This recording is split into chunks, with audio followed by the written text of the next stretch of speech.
Praise the Lord. இன்றைய நாளுக்கான வேத தியானம் பிரசங்கி 2ஆம் அதிகாரம் 1 முதல் 26 வரை. நான் என் உள்ளத்திலே சொல்லிக் கொண்டது என்னவென்றால், வா, இப்பொழுது உன்னை சந்தோஷத்தினாலே சோதித்து பார்ப்பேன், இன்பத்தை அனுபவி என்றேன். இதோ இதுவும் மாயையாய் இருந்தது. நகைப்பை குறித்து அது பைத்தியம் என்றும், சந்தோஷத்தை குறித்து அது என்ன செய்யும் என்றும் சொன்னேன். வானத்தின் கீழ் மனுபுத்திரர் உயிரோடு இருக்கும் நாளெல்லாம் பெற்று அனுபவிக்கத்தக்கது இன்னதென்று அறியும் பொருட்டு என் இருதயத்தை ஞானத்தால் தேற்றி கொண்டிருக்கும் போதே நான் என் தேகத்தை மதுபானத்தால் சீராட்டி கொண்டிருக்கவும் மதியனத்தை பற்றி கொண்டிருக்கவும் என் உள்ளத்தில் வகை தேடினேன். நான் பெரிய வேலைகளை செய்தேன். எனக்காக வீடுகளை கட்டினேன், திராட்சை தோட்டங்களை நாட்டினேன், எனக்காக தோட்டங்களையும் சிங்கார வனங்களையும் உண்டாக்கி அவைகளில் சகல வகை கனி விருட்சங்களையும் நாட்டினேன். மரங்கள் பயிராகும் தோப்புக்கு நீர் பாய்ச்சுகிறதற்கு குளங்களை உண்டு பண்ணினேன். வேலைக்காரரையும் வேலைக்காரிகளையும் சம்பாதித்தேன். வீட்டிலும் வேலைக்காரர் பிறந்தார்கள். எனக்கு முன் எருசலேமில் இருந்த எல்லாரை பார்க்கிலும் ஆடு மாடு முதலான திரண்ட ஆசிகள் எனக்கு இருந்தது. வெள்ளியையும் பொன்னையும் ராஜ சம்பத்தையும் மாகாணங்களில் உள்ள பொருள்களையும் சேகரித்தேன். சங்கீதக்காரரையும் சங்கீதக்காரிகளையும் மனுபுத்திரருக்கு இன்பமான பலவித வாத்தியங்களையும் சம்பாதித்தேன். எனக்கு முன் எருசலேமில் இருந்த எல்லாரை பார்க்கிலும் நான் பெரியவனும் திரவிய சம்பன்னனும் ஆனேன். என் ஞானமும் என்னோடே கூட இருந்தது. என் கண்கள் இச்சித்தவைகளில் ஒன்றையும் நான் அவைகளுக்கு தடை பண்ணவில்லை. என் இருதயத்துக்கு ஒரு சந்தோஷத்தையும் நான் வேண்டாம் என்று விளக்கவில்லை. நான் செய்த முயற்சிகள் எல்லாம் என் மனம் மகிழ்ச்சி கொண்டிருந்தது. இதுவே என் பிரயாசங்கள் எல்லாவற்றினாலும் எனக்கு வந்த பலன். என் கைகள் செய்த சகல வேலைகளையும் நான் பட்ட எல்லா பிரயாசத்தையும் கண்ணோக்கி பார்த்தேன். இதோ எல்லாம் மாயையும் மனதுக்கு சஞ்சலமுமாய் இருந்தது. சூரியனுக்கு கீழே பலன் ஒன்றுமில்லை. பின்பு நான் ஞானமானது என்ன என்றும் பைத்தியமும் மதியனமும் என்ன என்றும் பார்த்து அறியும்படி திரும்பினேன். ராஜாவுக்கு பின்வரும் மனுஷன் என்ன செய்யக்கூடும்? செய்ததையே செய்வான். இருளை பார்க்கிலும் வெளிச்சம் எவ்வளவு உத்தமமோ அவ்வளவாய் மதியனத்தை பார்க்கிலும் ஞானம் உத்தமம் என்று கண்டேன். ஞானியின் கண்கள் அவன் முகத்திலே இருக்கிறது, மூடனோ இருளிலே நடக்கிறான். ஆகிலும் அவர்கள் எல்லாருக்கும் ஒரே விதமாய் சம்பவிக்கிறது என்று கண்டேன். மூடனுக்கு சம்பவிக்கிறது போல எனக்கும் சம்பவிக்கிறதே. அப்படி இருக்க நான் அதிக ஞானம் அடைந்ததினால் காரியம் என்ன என்று சிந்தித்தேன். இதுவும் மாயை என்று என் உள்ளத்தில் எண்ணினேன். மூடன் என்றாலும் ஞானி என்றாலும் என்றைக்கும் நினைவில் இருப்பதில்லை. இப்பொழுது இருக்கிறதெல்லாம் வருங்காலத்தில் மறக்கப்பட்டு போம். மூடன் எப்படி சாகிறானோ அப்படியே ஞானியும் சாகிறான். ஆகையால் இந்த ஜீவனை வெறுத்தேன். சூரியனுக்கு கீழே செய்யப்படும் கிரியை எல்லாம் எனக்கு விசனமாய் இருந்தது. எல்லா மாயையும் மனதுக்கு சஞ்சலமுமாய் இருக்கிறது. சூரியனுக்கு கீழே நான் பட்ட பிரயாசத்தையெல்லாம் வெறுத்தேன். எனக்கு பின் வரப்போகிறவனுக்கு அதை நான் வைத்து போக வேண்டியதாகுமே. அவன் புத்திமானாய் இருப்பானோ மூடனாய் இருப்பானோ அதை யார் அறிவார்? ஆகிலும் சூரியனுக்கு கீழே நான் பிரயாசப்பட்டு ஞானமாய் சம்பாதித்த சகல வஸ்துக்களின் பேரிலும் அவன் அதிகாரியாவான். இதுவும் மாயையே. ஆகையால் சூரியனுக்கு கீழே நான் பட்ட எல்லா பிரயாசத்தின் மேலும் உள்ள ஆசையை விட்டுவிட வகை பார்த்தேன்.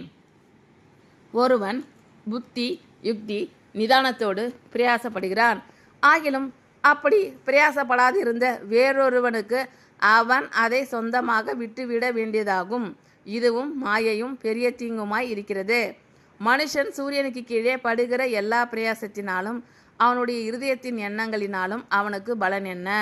அவன் நாட்கள் எல்லாம் அலுப்புள்ளது, அவன் வேலைகள் வருத்தம் உள்ளது. ராத்திரியிலும் அவன் மனதுக்கு இளைப்பாறுதல் இல்லை. இதுவும் மாயையே.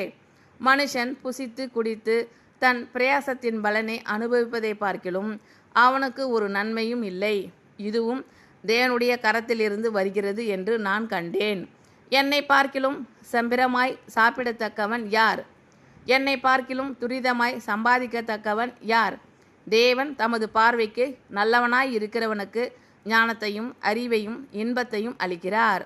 பாவம் செய்கிறவனுக்கோ தமது பார்வைக்கு நல்லவனாய் இருக்கிறவன் வசமாய் வைத்து விட்டு போகும் பொருட்டே சேர்த்து குவித்து வைக்கும் தொல்லையை அவர் நியமித்திருக்கிறார்.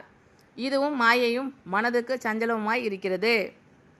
நான் என் உள்ளத்திலே சொல்லிக் கொண்டது என்னவென்றால், வா, இப்பொழுது உன்னை சந்தோஷத்தினாலே சோதித்து பார்ப்பேன், இன்பத்தை அனுபவி என்றேன். இதோ இதுவும் மாயையாய் இருந்தது. நகைப்பை குறித்து அது பைத்தியம் என்றும் சந்தோஷத்தை குறித்து அது என்ன செய்யும் என்றும் சொன்னேன். வானத்தின் கீழ் மனுபுத்திரர் உயிரோடு இருக்கும் நாளளவும் பெற்று அனுபவிக்கத்தக்கது என்னதென்று அறியும் பொருட்டு என் இருதயத்தை ஞானத்தால் தேற்றி கொண்டிருக்கும் போதே நான் என் தேகத்தை மதுபானத்தால் சீராட்டி கொண்டிருக்கவும் மதியினத்தை பற்றி கொண்டிருக்கவும் என் உள்ளத்தில் வகை தேடினேன்.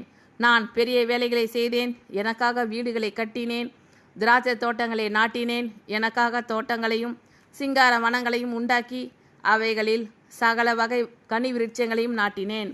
மரங்கள் பயிராகும் தோப்புக்கு நீர் பாய்ச்சுகிறதற்கு குளங்களை உண்டு பண்ணினேன். வேலைக்காரரையும் வேலைக்காரிகளையும் சம்பாதித்தேன். வீட்டிலும் வேலைக்காரர் பிறந்தார்கள். எனக்கு முன் எருசலேமில் இருந்த எல்லாரை பார்க்கிலும் ஆடு மாடு முதலான திரண்ட ஆஸ்திகள் எனக்கு இருந்தது. வெள்ளியையும் பொன்னையும் ராஜ சம்பத்தையும் மாகாணங்களில் உள்ள பொருள்களையும் சேகரித்தேன். சங்கீதக்காரரையும் சங்கீதக்காரிகளையும் மனுபுத்திரருக்கு இன்பமான பலவித வாத்தியங்களையும் சம்பாதித்தேன். எனக்கு முன் எருசலேமில் இருந்த எல்லாரை பார்க்கிலும் நான் பெரியவனும் திரவிய சம்பன்னனும் ஆனேன். என் ஞானமும் என்னோடே கூட இருந்தது. என் கண்கள் இச்சித்தவைகளில் ஒன்றையும் நான் அவைகளுக்கு தடை பண்ணவில்லை. என் இருதயத்துக்கு ஒரு சந்தோஷத்தையும் நான் வேண்டாம் என்று விளக்கவில்லை. நான் செய்த முயற்சிகள் எல்லாம் என் மனம் மகிழ்ச்சி கொண்டிருந்தது. இதுவே என் பிரயாசங்கள் எல்லாவற்றினாலும் எனக்கு வந்த பலன். என் கைகள் செய்த சகல வேலைகளையும் நான் பட்ட எல்லா பிரயாசத்தையும் கண்ணோக்கி பார்த்தேன். இதோ எல்லாம் மாயையும் மனதுக்கு சஞ்சலமுமாய் இருந்தது. சூரியனுக்கு கீழே பலன் ஒன்றுமில்லை. பின்பு நான் ஞானமானது என்ன என்றும் பைத்தியமும் மதியனமும் என்ன என்றும் பார்த்து அறியும்படி திரும்பினேன். ராஜாவுக்கு பின்வரும் மனுஷன் என்ன செய்யக்கூடும்? செய்ததையே செய்வான். இருளை பார்க்கிலும் வெளிச்சம் எவ்வளவு உத்தமமோ அவ்வளவாய் மதியனத்தை பார்க்கிலும் ஞானம் உத்தமம் என்று கண்டேன். ஞானியின் கண்கள் அவன் முகத்திலே இருக்கிறது, மூடனோ இருளிலே நடக்கிறான். ஆகிலும் அவர்கள் எல்லாருக்கும் ஒரே விதமாய் சம்பவிக்கிறது என்று கண்டேன். மூடனுக்கு சம்பவிக்கிறது போல எனக்கும் சம்பவிக்கிறதே.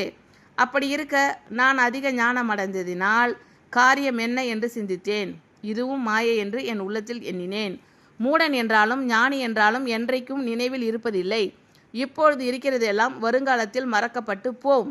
மூடன் எப்படி சாகிறானோ அப்படியே ஞானியும் சாகிறான். ஆகையால் இந்த ஜீவனை வெறுத்தேன். சூரியனுக்கு கீழே செய்யப்படும் கிரியை எல்லாம் எனக்கு விசனமாய் இருந்தது. எல்லாம் மாயையும் மனதுக்கு சஞ்சலமாய் இருக்கிறது. சூரியனுக்கு கீழே நான் பட்ட பிரயாசத்தை எல்லாம் வெறுத்தேன்.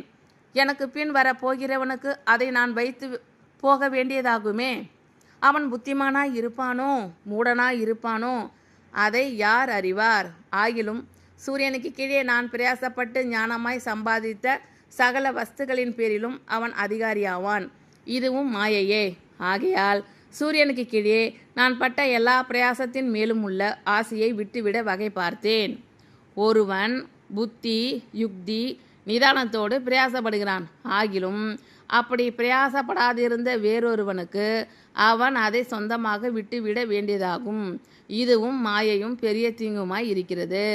மனுஷன் சூரியனுக்கு கீழே படுகிற எல்லா பிரயாசத்தினாலும் அவனுடைய இருதயத்தின் எண்ணங்களினாலும் அவனுக்கு பலன் என்ன? அவன் நாட்கள் எல்லாம் அலுப்புள்ளது, அவன் வேலைகள் வருத்தமுள்ளது. ராத்திரியிலும் அவன் மனதுக்கு இளைப்பாறுதல் இல்லை. இதுவும் மாயையே. மனுஷன் புசித்து குடித்து தன் பிரயாசத்தின் பலனை அனுபவிப்பதை பார்க்கிலும் அவனுக்கு ஒரு நன்மையும் இல்லை. இதுவும் தேவனுடைய கரத்தில் இருந்து வருகிறது என்று நான் கண்டேன். என்னை பார்க்கிலும் சம்பிரமாய் சாப்பிடத்தக்கவன் யார்? என்னை பார்க்கிலும் துரிதமாய் சம்பாதிக்கத்தக்கவன் யார்? தேவன் தமது பார்வைக்கு நல்லவனாய் இருக்கிறவனுக்கு ஞானத்தையும் அறிவையும் இன்பத்தையும் அளிக்கிறார். பாவம் செய்கிறவனுக்கோ தமது பார்வைக்கு நல்லவனாய் இருக்கிறவன் வசமாய் வைத்துவிட்டு போகும் பொருட்டு சேர்த்து குவித்து வைக்கும் தொல்லையை அவர் நியமித்திருக்கிறார்.